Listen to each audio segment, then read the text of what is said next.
Բարև ձեզ հարգելի հեռուստադիտողներ, Եվրոմեդիայի տաղավարում այսօր զրուցելու ենք երգահան երգչուհի Լիլիթ Բլեյանի հետ։ Տիկին Բլեյան, շնորհակալ եմ, ուրախ ենք ձեզ մեր տաղավարում տեսնել։ Ես նույնպես ուրախ եմ։ Տիկին Բլեյան, քանի որ դուք մշակույթի ներկայացուցիչ եք, այսօր սրան զուգահեռ բավականին ակտիվ անդրադառնում եք քաղաքական կյանքում տեղի ունեցող կարևոր իրադարձություններին։ Դրա համար մի փոքր այս երևույթների իրադարձությունները քննարկենք այսպես արվեստի տեսանկյունից, մշակույթի տեսանկյունից։ Մի այսպես հետաքրքիր տենդենց կա մեր հանրության շրջանում, որը վերջին պատերազմից հետո հատկապես ավելի այսպես խորացավ, կարելի ասել, ու տարբեր ոլորտներում սա երևում է, հատկապես մշակույթի արվեստի ոլորտում խուսափում են ներկայացուցիչները, ասոցացվել քաղաքականության հետ, քաղաքական գործընթացների հետ, անգամ այն հարցերը, որոնք իսկապես բոլորիս համար շատ կարևոր են ու քաղաքականության հետ շատ դեպքերում կապելություն են, ազոտ այսպես հանրային մեծ հետաքրքրություն ներկայացնող իրադարձություններ են, խուսափում են այս թեմայով որևէ դիրքորոշում հայտնել իրենց քաղաքացիական, կեցվածքը արտահայտել։ Դուք սրա, այսպես ասած, կարծրատիպը որտեղից է գալիս, որ քաղաքականությունը փչացնում է այս կամ այն ոլորտի ներկայացուցիչներին։ Կարող եմ ենթադրել, որ խնդիրը այնտեղ է, որ շատերը պարզապես իրենց համար դեռ չեն ֆիքսել ինչ է նշանակում քաղաքականություն։ Քաղաքականությունը միմյանց հետ ապրող մարդկանց նույն տարածքում, նույն երկրում, նույն քաղաքական միավորում, որովհետև պետությունը քաղաքական միավոր է, մենք բոլորս ապրում ենք Հայաստանի Հանրապետություն կոչվող պետությունում, այդտեղ վարվող այդպիսի մի այստեղ ընթացող ամեն ինչն է քաղաքականությունը։ Մենք կարող ենք անունը չդնել քաղաքականություն, բայց ինքը կմնա քաղաքականություն։ Այսպեսի խոսք կա, չէ՞, եթե դու չզբաղվես քաղաքականությամբ, քաղաքականությունը քեզնով կզբաղվի։ Դա շատ հենց տիպիկ բնորոշում է, որովհետև մենք ապրում ենք քաղաքականության մեջ եւ քաղաքականություն ենք իրականացնում։ Մեր բոլոր քայլերը, մեր կենցաղային հարցերը, որոնցից մենք ամեն օր դժգոհում ենք, բոլորը կառավարվում են մեծ հաշվով այդ քաղաքականություն կոչվող կամ եթե փորձենք խուսափել քաղաքականություն անունը դնելուց, ինչ ասենք, հանրային գործընթացների տրամաբանությամբ ինչու ենք վախենում քաղաքականությունից, որովհետև այդտեղ մարդիկ միանգամից մտածում են, թե իրենք ասոցիացվեն ինչ-որ քաղաքական գործիչների հետ, որոնք կոնկրետ կուսակցությունների ներկայացուցիչներ են, ուղղակի իրոք հնացած պատկերացումներ են, նույնիսկ չեմ կարծում, որ եթե մենք այս շրջանում այնքան ակնհայտ է, հենց թեկուզ նույն մշակույթի ոլորտում արվեստագետների մոտ։ Եկեք այսպես, եթե կյանքը կա, իսկ մենք այդ կյանքի մեջ ենք, կենդանի ենք, եթե մենք ստեղծագործում ենք, եթե մենք արվեստի գործիչ, մշակույթի գործիչ ասելով նկատի ունենք ստեղծագործող մարդկանց, այդ ստեղծագործությունը բխում է կյանքից։ Իսկ այն կյանքը, որը այսօր մեր քաղաքային եւ միջավայրում է, հանրային միջավայրում է, այսինքն եթե մենք չենք առանձնացել, գնացել ինչ-որ սարում, մի խրճիթի մեջ բնակվում, մարդկանցից կտրված, հասարակությունից կտրված, չենք օգտագործում էլեկտրաէներգիա, չենք օգտագործում հանրային բարիքները, որոնք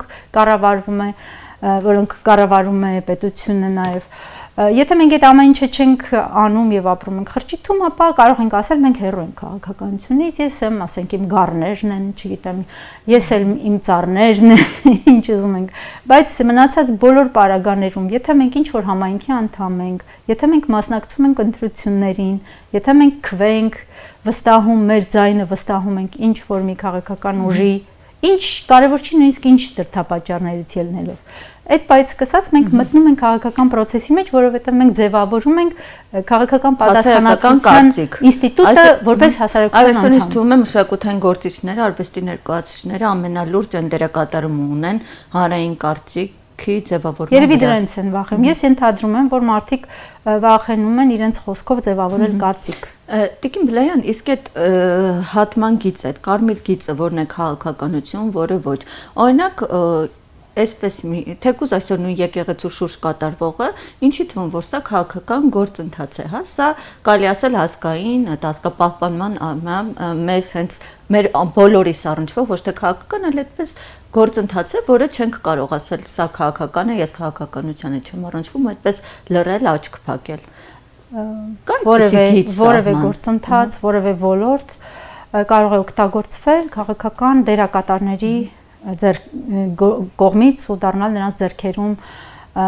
կամ միջոց ինչ որ լավ բան անելու կամ հակառակը գործիք այդ ոլորտը այդ գործընթացը կամ ինչին որ իրենք դիպչեն փչացնելու, խեղաթյուրելու, խեղելու ցավոք սրտի նաև մարդկային կյանքերը քաղաքականությունը այդ գործիքներից է բայց հզոր մի բան է որովհետև ինքը ենթադրում է քայլերի համակարգ հիմա մենք կարող ենք մեզ նշնչել թե մենք այդ ամենի հետ կապ չունենք թե մենք այսպես քաշվել ենք մի անկյուն եւ ստեղծագործում ենք բայց եթե մեր ստեղծագործությունը գալիս է կյանքից իսկ մեր կյանքը վերջին երկար տարիների ընթացքում շատ է փոխվել մենք դարձել ենք մեծ հաշվով այլ հասարակություն, մենք դարձել ենք այլ երկիր, մենք բոլորովին այն չենք, ինչ էինք մինչև ասենք 2020 թվականի պատերազմը, մենք շատ ենք փոխվել եւ այս ամեն ինչը եթե մենք չենք հաշվի առնում եւ փորձում ենք վերացարկված ինչ-որ միտեղ, այդպիսի բան իրեն կարող է գուցե թույլ տալ, չգիտեմ, ինչ-որ մի մեծ հանճար, ասենք Բախը կարող էր գուցե իրեն թույլ տալ, բայց նա էլ էր իր ժամանակի մեջ, իր իրողությունների մեջ ստեղծագործում։ Ես կառաջարկեի, որ մենք այս մեր մի քիչ մեծամիտ երբեմն պահվածքը մի կողմ թողնենք, ես ինքս որպես ստեղծագործող շատ մեծ հաճույքով կքաշվեի մի կողմ, կգրեի, գիտեք, իմ երգերը ոչ երբեք չեմ ունեցել քաղաքական բնույթ, ես իմ փոքրիկ երգերը խաղաղ այսպես կանեի եւ ինձնից բան չէր լինի, ինձ ոչ ոք հայց չէր ներկայացնի, հա, դուք ինչու այսպես չկանոն, բայց իմ երգերը գալիս են կյանքից, իմ ստեղծագործությունը գալիս է կյանքից, ես չեմ կարող այդպես։ Սրա հակառակ կողմն էլ կա, երբ որ չեն լռում, ինչ որ դիրքորոշում են հայտնում, հա, այսպես կապ չունի իշխանական թե ընդդիմադիր, այս դեպքում էլ են քննադատությունների թիրախում հայտնվում, ասում են հանրության կողմից, ասում են արվեստագետ, դուք քո գործով զբաղվեք, ինչ գործ ունեք քաղաքական դիրքորոշում եք հայտնելու։ Դուք այս խնդրին չեք առնչվել, քանի հաշվի առնելով ձեր այդ ակտիվությունը։ Ես չեմ մտածում այդ մասին, որովհետև ես շատ լավ տեսնում եմ, որ հանրային կարծիքը այս պահին ուղղորդվում է շատ հմտորեն, ընդ որում շատ դժվար է զատել հանրային կարծիքը այն աղմուկից, որը ոչ միայն ֆեյքերի, որը ուղղորդված տարվում է հատկապես սոցիալական մեդիայում։ Եթե մենք պիտի տրվենք դրան այդ աղմուկին, եթե մենք պիտի զոհ գնանք իրենց խաղին, ապա այդպես հանձնվենք ձեռքներս վեր բարձրացնենք, ասենք մենք մեր երկրում կատարվողի, մեր կյանքի հետ կատարվողի վրա փաստորեն ոչ մի ազդեցություն չունենք, մենք հաշտվենք, հա, այսպես ասենք, այդ դեպքում ինչու եմ ես ինձ կոչում ստեղծագործող, ինչու եմ ես ընդհանրապես որևէ ինձ թույլ տվել դուրս գալ հանրային դաշտ, չէ՞ որ եթե այն պահից երբ մարդը ստեղծագործողը բարձրանում է բեմ բարձրանում է իր լսարանի առաջ, ինչպիսին էլ այն լինի, ինչ քանակի այն լինի, ինքը պատասխանատու է արդեն այդ լսարանի առաջ։ Ինչ կապ ունի այդ պահին ինքը չգիտեմ ինչ որ հանրային process-ների մասին է խոսում, թե խոսում է մշակույթի մասին, չգիտեմ, այդ պատասխանատվությունից խուսափելը պիտի ամեն դեպքում դուրս գա բանից, մեր մտայնությունից։ Մենք պիտի սկսենք վերցնել պատասխանատվությունը եւ ցավոք սրտի այս պատասխանատվության շղթան մեզ մոտ կտրվել է։ Տեսեք, եթե 2021 թվականին ընտրողը, որը գնաց եւ ընտրեց այսօրվա գործող իշխանություններին, հիմնվելով այն ծրագրի վրա, որը ներկայացվել էր, իսկ այնտեղ նշված էր, որ այնտեղ լինելու է Արցախի պահպանում եւ այլն, եկեք չխոսեմ այդ ամենի մասին, եթե ընտրողը եղել է գիտակից պատասխանատու ընտրող, ապա ես իրենց խորհուրդ կտամ այն մարդիկ, ովքեր ինձ քվեն տվել են, բացեն մի հատ 2021 թվականի ընտրություններին քաղաքացիական պայմանագիր կուսակցության նախընտրական ծրագիրը նայեն։ Հուսով եմ դա դեռ չեն խմբագրել, հա, ամեն դեպքում չխմբագրված ռեսուրսներում կա այդ ծրագիրը։ Եվ տեսնեն թե ինչին են իրենք տվել իրենց քվեն, եւ հետո համեմատեն ինչ է կատարվել դրանից հետո։ Եթե ինքը որպես ընտրող մասնակցել է եւ չի ստացել այն ինչի համար որ հայտով որ եկել է այդ քաղաքական ուժը, այլ ստացել է դրա ուղիղ հակառակը, այսինքն Արցախի կորուստ հայաթափում, այս ստորացումը չթվարկենք։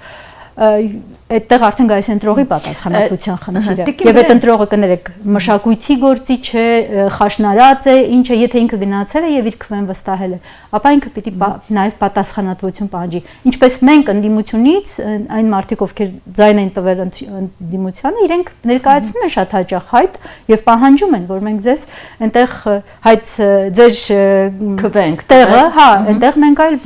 Տիկին Բլեյան, բայց սա այս խնդիրը ավելի այսպես խոր արմատներ չունի այն առումով, որ մեր հասարակությանը տարիներ շարունակ, ոչ միայն վերջին տարիներին 18-ից հետո, այլ տարիներ շարունակ որպես այսպես իրավական, հա, իրավագիտակից քաղաքացի,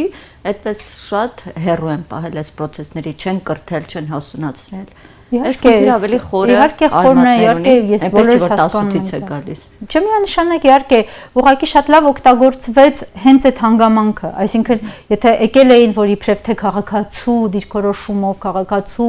ձայնը քվեն հաշվի առնելով անեն ինչ որ բաներ, դարձավ լրիվ մանիպուլյատիվ հակառակը դաշտ, այսինքն իրենք սկսեցին կեղծել քաղաքացու դիրքորոշումը։ Եկանք հասանք մի կետի, երբ առաջ ասում են ընտրությունները կեղծվում են եւ մենք գիտենք դա մեր աչքի առաջ է տեղի ունեցել, այո, իրավագիտակից քաղաքացու չձևավորվելը բերել է հասցրել է 2018 թվականի ընդվզմանը, այդտեղ հարցեր չկան, բայց հիմա արվում է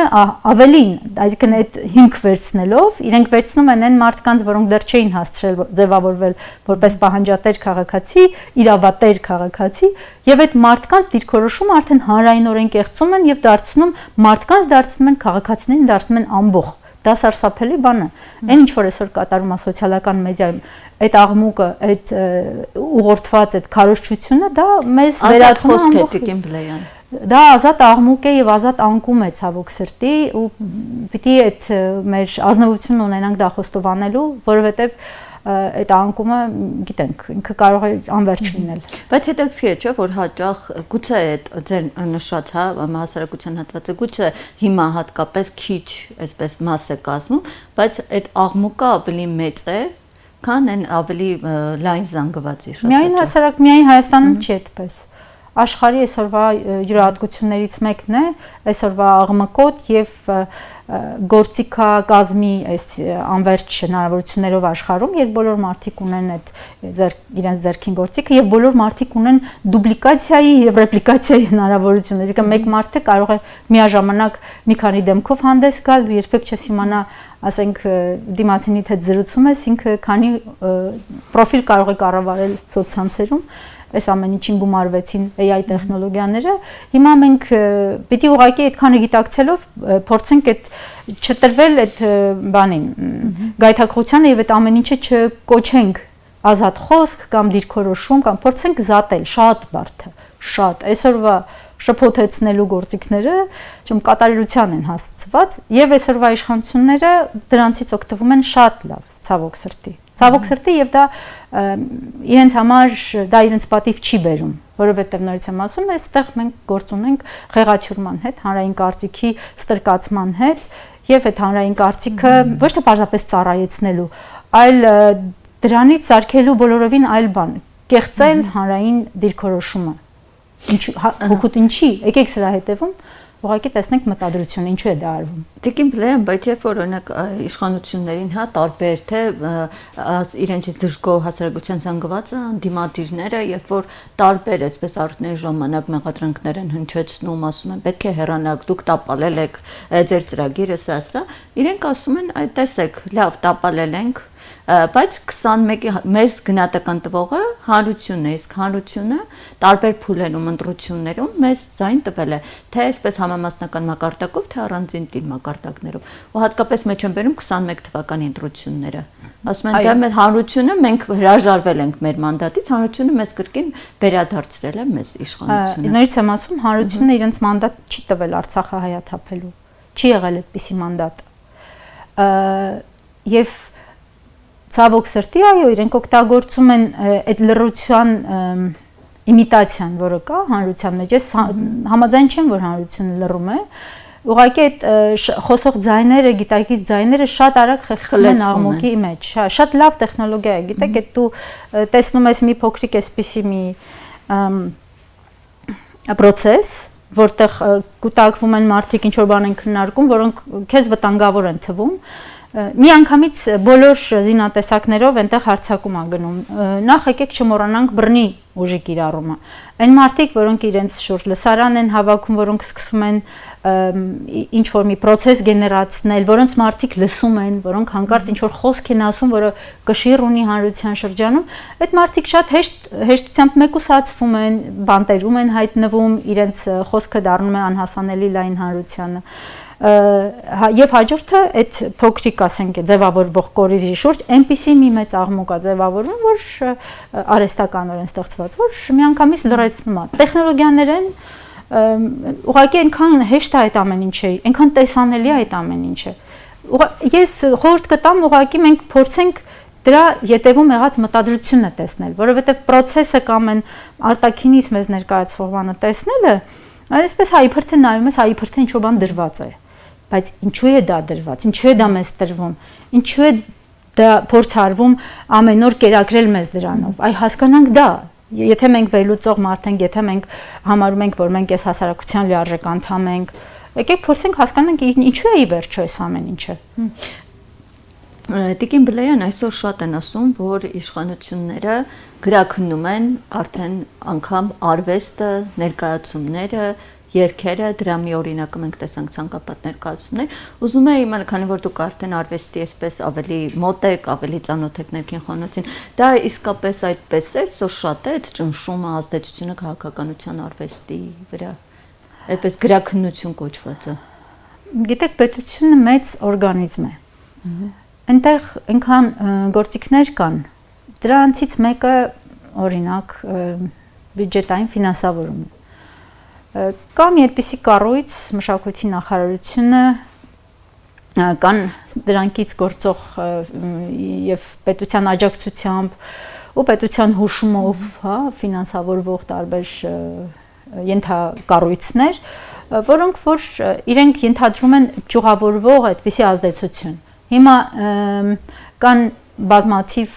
մշակութային օջախներ, որոնք ուղիղ ֆինանսավորում են ստանում պետական բյուջեից։ Եվ այնտեղ գործում է, այո, գործում է ցենզուրա։ Ես դա չեմ ասում ինքս, ես այնտեղ չեմ աշխատել, ես այնտեղ գործ չեմ ունեցել, բայց ցավոք սրտի այնտեղից ես շատ եմ ստանում ազդակներ, պարզ տեքստերով նույնիսկ ասվող, որ հնարավոր չի այնտեղ ազատորեն խոսել, ազատորեն գործել, ազատ կան հատուկ են մարդիկ, որ իրենք անձնական հեղինակության հիման վրա կարողանում են փոխվել դրանից եւ բան, բայց վախը շատ ավելի մեծ է աշխատանքը կորցնելու իրենց սիրելի գործով, ի վերջո այդ մարդիկ այդ գործով, գիտեք, իրենք ծնվել են այդ միջավայրում, իրենք կայացել են մեղադրել էլ չես կարող։ Եվ ես ոչ միայն չեմ կարող, ես չեմ պատրաստ չեմ որևէ մեկի մեղադրելու երբեք, որովհետեւ ես հասկանում եմ այդ միջավայրը, որի մեջ իրենք հայտնվել են ու մեղադրելը ամենակարճ ճանապարհն է։ Պետք է հասկանալ ինչպես դուրս գալ այդտեղից, որովհետև վաղը նաև կլինի այլ արդեն իշխանություն կփոխվի, այն իշխանությունները, բայց համակարգը, տեսեք, պահպանվեց այն համակարգը, որը մեզ էր փոխանցվել նախորդ տարիներից եւ ավելի կուր դարձավ, ավելի կառավարելի դարձավ, ավելի ուղղակի կա, որ եթե իշխանությունը փոխվի, այս ազատությունը ավելի է այսպես բանանելու, սահմանափակումները կրկին չեն լինելու, էլի ճնշումները։ Եթե ընդ որում գիտեք, այդ ճնշում ասած ինքը կարող է այսպես ուղղակիորեն չլինի, կարող է եւ բոլորին չեն կարող կանչել կաբինետ եւ ինչ-որ բան ասել, բայց դա ենթադրվող մի ճնշում է, մթնոլորտ է եւ վախ, որ մարդը կարող է դա գործնել, դա հուշում է երբեմն, դա անուղղակի պարտադրանք է, դա այսպես մենք հասկացանք, մենք տեսանք ձեր լայքը, մենք լսեցինք ձեր հարցազրույցը, այսպիսի բաներ կարող են լինել։ Ինչպես կարող ենք մենք երաշխավորել, որ վաղը այսպես չի լինի, մենք այդ մասին պիտի այսօր խոսենք։ Մենք չենք կարող սպասել ընտրություններին գա քաղաքական ուժ, որը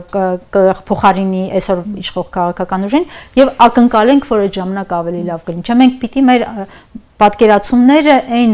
մշակութային օրինակ կառուցվածքի մասին, որը պիտի լինի, այսօր բարձրաձայն ենք։ Մենք այսօր պիտի, ես օրինակ տարիներ շարունակ այդ մասին խոսում եմ, չեմ հոգնելու, որովհետև դա համարում եմ իմ անելիքներից մեկը։ Տիկին Բլեյան, քանի որ խոսեցի 26 թվականի ընտրություններից, հետաքրքիր է, որ այսպես առաջկա ամենասպասվող իրադարձությունը դա է, հա, որ այսպես կարելի ասել շունչները պահած մարդկանց մեծ մասը ամեն դեպքում դրան է սպասում։ Ուզում եմ իմանալ ինչ ակնկալիքներ կան, ինչ փոփոխությունների ակնկալիք 26 թվականի ընտրություններից, օրինակ տեսնում եք այդպես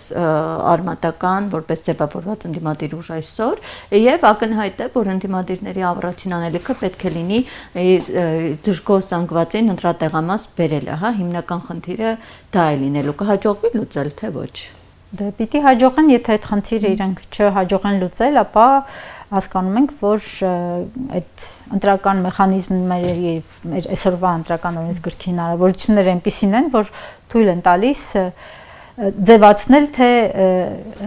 կառավարող ուժը ունի մեծամասնություն, այն դեպքում, երբ ընտրողների փոքր տոկոսն է գնում քվեարկության։ Ովքեր են այս պահին դաշտում գնում են ձևավորման process-ներ։ Դրա համար շատ դժվար է այդ մասին միանգամից ասել, ասենք, քանի 4 ամիս դեռ կա, 4 ամիս առաջ այդքան էլ երկար ժամանակատված չէ, կարելի ասել։ Գիտեք, մի կողմից հա, բայց մյուս կողմից կյանքը այնպես է արագացել, մի շաբաթում շատ բան կարող է փոխվել նախընտրական շրջանում։ Բայց մենք այսօր տեսնում ենք, օրինակ հետաքրքիր է, որ միայն գործող իշխանություններն են, որ այսպես ակտիվորեն ընդ որում տարբեր ոլորտներում այս process-ների մեջ արդեն, հա, նախընտրական process-ներում։ Օրինակ ինձ թվում է սրա մաս է կազմում նաև այն, որ վերջերս Նիկոլ Փաշինյանը հայտարարեց, որ արդեն որոշել է արվեստում նաև իրեն փորձել, հա, հրավիրում է հրապարակ, վարչաբենդ է ստեղծել։ Սա ինձ թվում է նախընտրական որևէ բան է։ Եկեք այսպես ասենք, էլի, հա, իրենք ամեն ինչ անելու են, որպեսզի իրենք մնան հիմնական խաղացողը, մենք պիտի ամեն ինչ անենք, որպեսզի այդպես չլինի։ Հիմա երբ ես ասում եմ մենք, ես նկատի ունեմ նրանց, ովքեր որևէ պարագայում չեն համագործակցելու այսօր գործող իշխանությունների հետ ընտրություններից հետո, որովհետև կարող է լինել իրավիճակ, երբ տոկոսային հարաբերությունները այնպես բաշխվեն, որ միայն կոալիցիոն համաձայնություններով հնարավոր լինի իշխանություն ձևավորել։ Հիմա մենք ընտրողի աչալրջությունը կայանում է նրանում, որպես ինքը փորձի հիմա հասկանալ որ ուժերն են, որոնք վաղը օգնելու են, որպեսզի վերարտադրությունը չկայանա, որովհետև մի քիչ այսպես չմարզված ընտրողի համար, մի քիչ այս քաղաքական process-ներում չկոփված մարդու համար, իհարկե դժվար է, ինքը տեսնում է, ասենք, մարդիկ կան գալիս են, խոսում են, չգիտեմ, արևմտյան արժեքներից եւ այլն, հաջորդ օրը իրենք,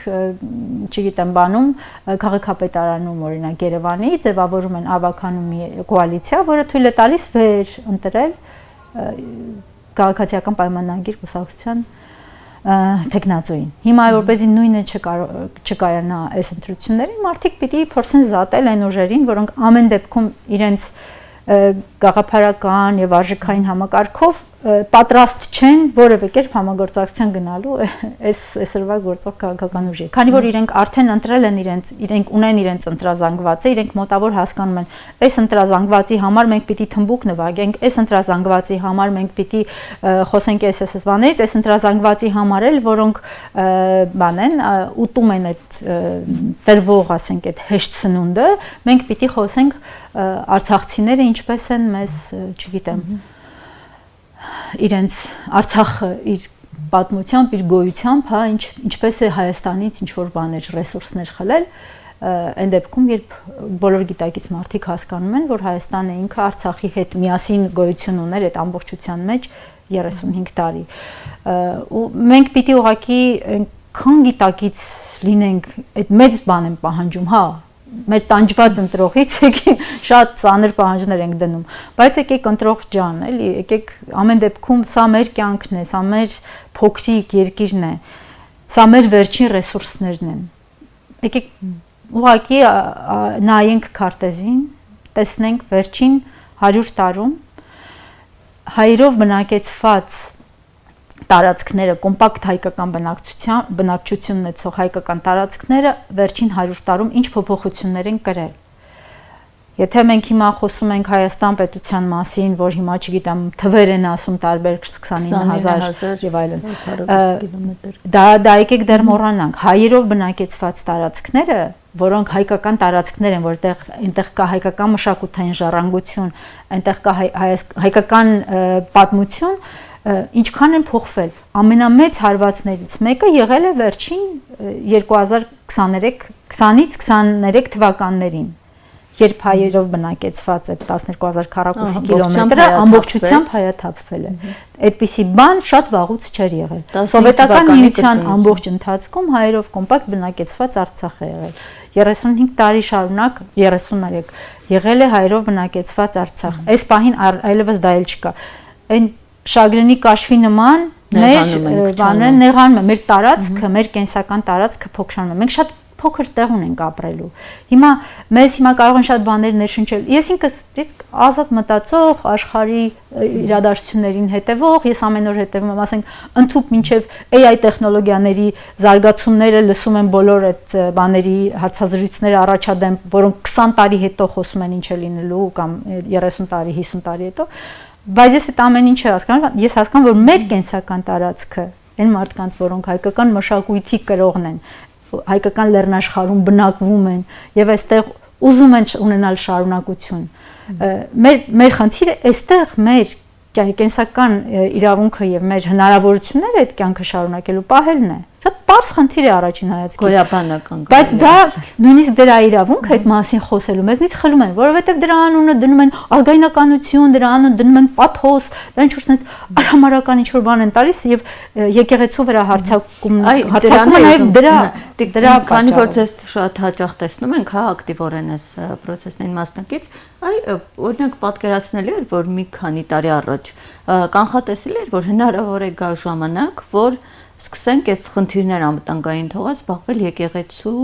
պաշտպանությամբ։ Թվում է թե եկեղեցին են կառույցներ, հա, որը կարմիր գիծ պետք է լինի։ Տխուր է, չէ։ Գիտեք, Արցախի հայաթափումից հետո, Արցախի, այս ասեմ, շրջափակման 9 ամիսներից հետո իմ մոտ բոլոր պատրանքները վերացան։ Երբ ես տեսա, որ մենք այդ փուլը այդքան բան ենք անցնում, թեթևությամբ ենք անցնում, շրջափակման եւ հայաթափման, պատրանքները վերացան, ես այլևս որևէ բանի վրա չեմ զարմանում։ Զարմանքս թաղել եմ 2023 թվականին թաղել եմ այնտեղ։ Բայց այն ինչ որ այդ ցինիզմի աստիճանը, որով իրենք կարող են հիմա հարձակվել եկեղեցու վրա եւ հանկարծ ինչ որ բաներ ասել, որ եկեղեցին եւ պետությունը դրանք բան այն դեպքում, երբ հայոց եկեղեցին եղել է հայերի գոյության ու շարունակականության երաշխիքը հազարամյակներով։ Եկել են ու ինչ որ բաներ են ասում, այստեղ հասկանանք եմ ասում, եկեք մտադրությունները հասկանանք։ Ինչու է դա ասվում։ Ինչու են անում դա։ Մարդը ինքը իրեն պիտի հարցնի, ինչու են հարձակվել, լավ եկեղեցու վրա։ Ես արթնացել եմ, բացել եմ լուսամուտը, օրը սկսվել է, բան, ունենք բազմաթիվ խնդիրներ։ Հայաստանը ունի այսօրվա աշխարհում բազմաթիվ խնդիրներ, տարածաշրջանում ունի բազմաթիվ խնդիրներ։ Որն է այն հարցը, որը լուծելու համար այսօրվա իշխանությունները հարձակվում են եկեղեցու վրա։ Որն է այդ հարցը։ Ինչ է նշանակում կաթողիկոսի վրա ինչ որ մի բան մոգոնել, բան դա ինչով է ին կյանքը ավելի ապահով դարձնում այս տարածաշրջանում, ինչով է մեր հայկական տարի գոյությունն այս տարածաշրջանում ավելի ապահով դարձնում, այնքան բան են մտադրություններին պիտի նայենք, նորից եմ խնդրում եմ ուղղակի մարդկանց, երբ որ իրենք տեսնում որ ինչ որ մի падգամավորի հանդերձանքով մարդ իրենց ինչ որ բան է ասում, թող նա փորձի հասկանալ, էլի, ինչու է դա ասում, ինչու է այդ մարդը հայհոյում կաթողիկոսին, ինչ է շահում, ես որպես Հայաստանի Հանրապետության քաղաքացի դրանից ինչ եմ շահում, ինչ է շահում իմ երեխան, որը այստեղ պատրաստվում է, ասենք, սովորել, աշխատել, ընտանիք ստեղծել, ինչ է ինքը շահում դրանից, բացի այն, որ մեր մտքերում այսօր տիրում է քաոս, մեր սրտերում այսօր տիրում է այդ դառնությունը, որը մեզ թույլ չի տալիս ամեն օր լիարժեք ապրել։ Առանց այդ մենք անցել ենք այնպիսի դառը շրջան։ Մեզ այդ պատերազմի այդ զոհերի Արցախի հայաթափումից հետո մի հատ sense գիտեք փուլ էր պետք, որ մենք sense կարողանանք շնչել գոնե մի քիչ։ Լավ հասկացանք, մենք ձեզ մի կերպ դիմացանք, մենք ձեր այդ մի ձև կարողացանք տանել այդ ամեն ինչը, ինչը դուք արեցիք, հա, բայց գոնե թողեք շնչենք, չի տրվում։ Եվ դա էլ է նպատակադրված, չի տրվում։ Մենք չպիտի ժամանակ ունենանք մտածելու, մարսելու, որովհետև միշտ պայքարող ու ընդդիմացող եւ վերլուծող շրջանակները շատ ավելի փոքր են։ Եվ իրենց պիտի անընդհատ փորձեն այսպես քարուքանդ անել։ Չպիտի հասցնի մարդը։ Ես չեմ կարող հասցնել միաժամանակ, չէ՞։ Այս համես թեմային, համեն թեմային, համյուսին այդպես մտածված շատ ինչ ասեմ, եթե իրենք խնդիր են դրել, որպեսզի այս հասարակությունը, որպես հասարակություն, այս որպես ամբողջություն, այս երկիրը որպես ամբողջություն չլինի, ապա իրենք այո, ճիշտ ճանապարհի վրա են։ Ձեզ շնորհակալ եմ Տիկին Բլեյան հետաքրքիր զրույցի համար։ Հարգելի աստադիտողներ, ես հիշեցնեմ, որ մենք զրուցում ենք երգչուհի երգահան Լիլիթ Բլեյանի հետ։ Շնորհակալ եմ զրույցին հետևելու համար, կհանդիպենք։